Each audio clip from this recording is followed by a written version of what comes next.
हम लोग कल पढ़े थे भारत में राष्ट्रवाद। क्या पढ़े थे? भारत में राष्ट्रवाद को पढ़े थे। ये आपका आज सेकेंड वीडियोज होंगे। भारत में राष्ट्रवाद में आज हम लोग पढ़ेंगे गांधी युग का प्रारंभ। गांधी युग का प्रारंभ या आरंभ। अच्छा, गांधी युग कब से कब तक ईस्वी को कहते हैं? 1919 से लेकर के 1947 तक के समय को हम लोग क्या कहते हैं? गांधी युग कहते हैं। आज हम लोग पढ़ेंगे गांधी युग का आरंभ। सबसे पहले इनका जीवन परिचय देख लेंगे हम लोग। तो जीवन परिचय में है आपका आपका महात्मा गांधी का जीवन परिचय। इनका जन्म जो है ना 2 अक्टूबर 1869 ईस्वी को हुआ था। कितना ईस्वी को? 2 अक्टूबर 1869 ईस्वी को इनका जन्म हुआ था। अब ये जन्म हुआ कहाँ था? तो पोरबंदर में।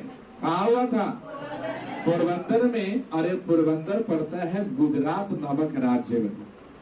इनका जब जन्म लिए, इनके पापा का नाम क्या था? करमचंद गांधी। और माता का नाम पुतलीबाई। और पत्नी का भी नाम याद है?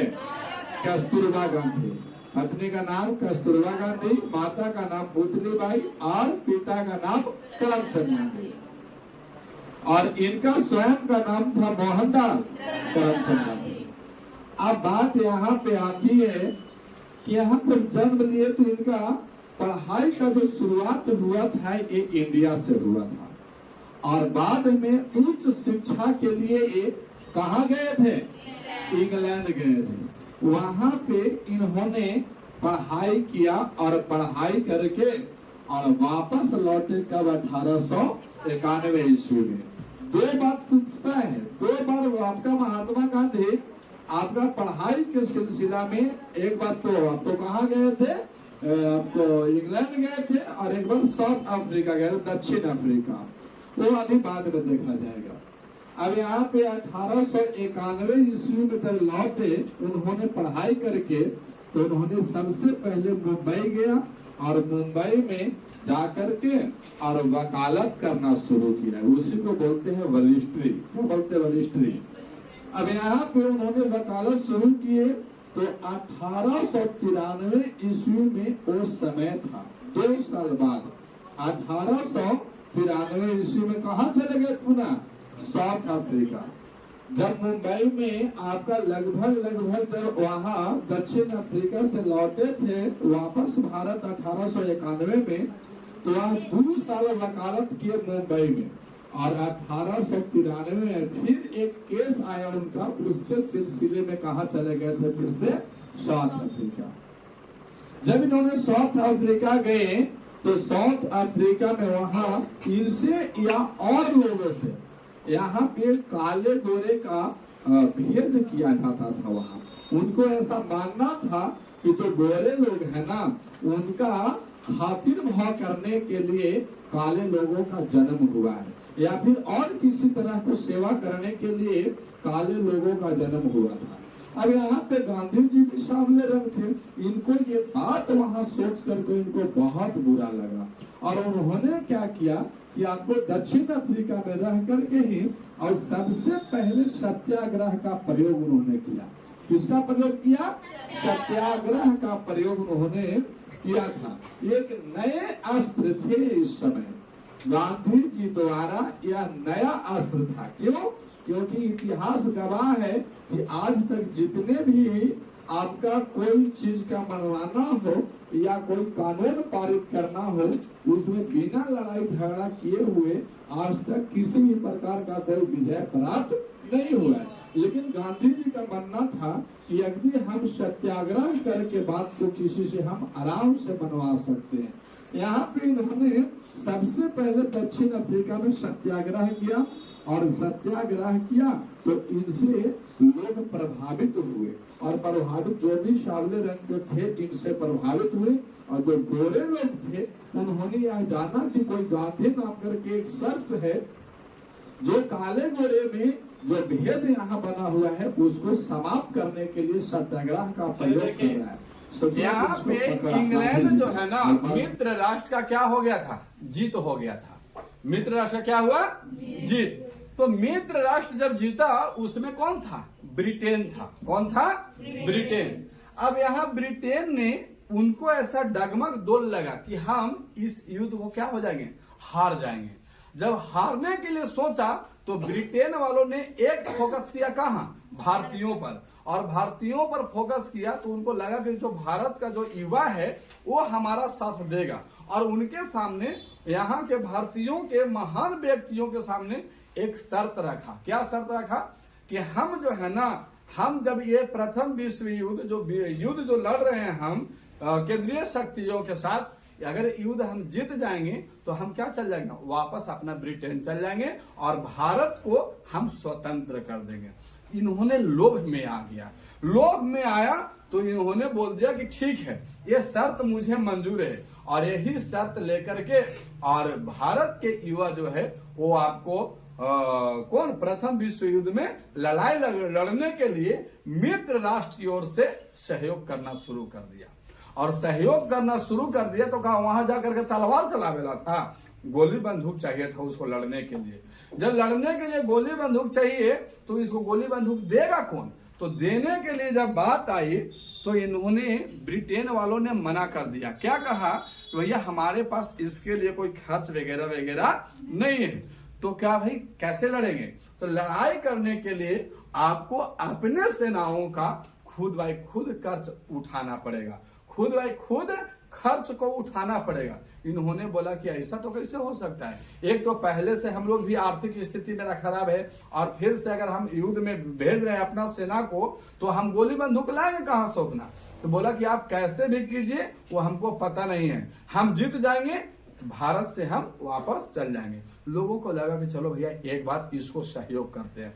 तो भारत वालों ने, भारतीय राजाओं ने या भारत के लोगों ने या नेताओं ने काफी ज्यादा कर्ज लिया और कर्ज लेकर के, और जो यहाँ के युवा सिपाही थे उनको सारा चीज खाना वगैरह है ना, जो आपको युद्ध में सामग्रियां था उनको जुटाया गया।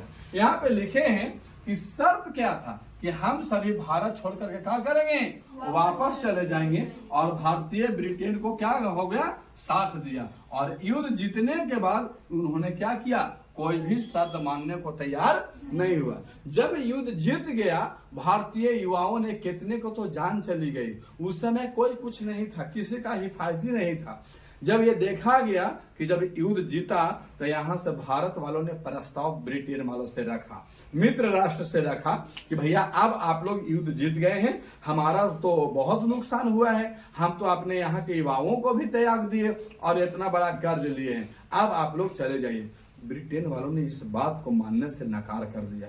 तो यहाँ से थोड़ा सा फिर से भारत में एकजुटता हुआ, और फिर से आपको क्या हुआ, राष्ट्रवाद का भावना जागा इनमें, और राष्ट्रवाद का भावना जागा तो ये आगे कारण क्या था राष्ट्रवाद का भावना में, तो कारण है आर्थिक कारण। आर्थिक कारण में भारतीय युवाओं को जबरन क्या हुआ, सिपाही में भर्ती, और इसके बाद सिपाहियों का खर्च है ना, और प्लस का खाना कुल किसको देना था, भारतीयों का, जिसके कारण भारतीयों ने क्या किया, काफी ज्यादा कर्ज लिया। और कर्ज इनको पहले से भी था, और 1915-17 में इनको काफी अकाले हो गई थी, जिसके कारण फसल नष्ट हो गई थी। जब आप वहां फसल नष्ट हुआ तो इन पर जो कर्ज का बोझ है ना वो धीरे धीरे क्या हो गया, बढ़ते चला गया। कर्ज का बोझ बढ़ा तो आपको इन्होंने भारत के जो क्रांतिकारी लोग थे, जो युवा थे, जो जनता था, वो कर्ज के बोझ में धीरे धीरे क्या हो गया, दबते चला गया। सरकार इसके लिए भारी कर्ज लिया, जिसके कारण क्या हुआ, भारत की आर्थिक स्थिति क्या हो गई, बिगड़ गई, कर्ज का बोझ बढ़ गया। अब यहाँ पे क्रांतिकारी गतिविधि क्या था, तो भारत में क्रांतिकारी गतिविधि भी उस समय क्या हो गया था, बढ़ गया था। कारण है कि जो लोग सोच रहे थे कि हमारे यहाँ अगर इस टाइप के हुआ है तो हमारे यहाँ इतना लोगों का मृत्यु हुआ है तो इसके लिए क्या करें, जिसके कारण अगर किसी के पास कोई कमी खलता है ना तब उसको सोच भी बढ़ता जाता है। तो इनका भी सोच में बढ़ोतरी हुई, राष्ट्रवाद का भावना जगा। और इन्होंने क्या था, जब ब्रिटेन युद्ध में व्यस्त था तो भारत सरकार क्या सोचा कि हम तख्ता को पलट देते हैं, यानी जब वो अगर हमसे क्या कर सकता है, वो हमसे छल कर सकता है तो हम भी उससे छल कर सकते हैं। इन्होंने सोचा कि भारतीय सरकार तख्ता को पलटने के लिए कोशिश किया। तब उस समय बंगाल था, यूपी था, माने उत्तर प्रदेश और पंजाब, ये सब राज्यों में गतिविधियां समस्या घटने लगी थी, यानी गतिविधि घटने लगी जिससे खून खराब खूब हुआ। अब 1913 ईस्वी में लाला हरिदयाल ने गद्दार पार्टी का स्थापना कर दिया। गद्दार पार्टी का स्थापना, ये पूछ लेता है कि गद्दार पार्टी का स्थापना किसने किया, तो लाला हरिदयाल। कब किए थे, 1915 ईस्वी में, 1913 ईस्वी में। और जो लाला हरिदयाल के जो सहयोगी थे उन सहयोगियों ने क्या किया, भारतीय स्वाधीनता समिति का क्या कर दिया, स्थापना। इस प्रकार से क्रांतिकारी गतिविधियों में क्या हो गया, दमन करने के लिए सरकार ने एक कानून बनाया और उस कानून को क्या कहा जाता है, रॉलेट एक्ट। इन सारे चीजों को सकारात्मक ज्ञान करने के लिए, जीतने के लिए, अपने युद्ध के समाप्ति की ओर ले जाने के लिए भारत सरकार ने एक कानून बनाया और उस कानून को बोलते हैं रॉलेट एक्ट कानून। कंप्लीट है रॉलेट एक्ट कानून। चलिए आज के लिए इतना ही। जय हिंद, जय भारत।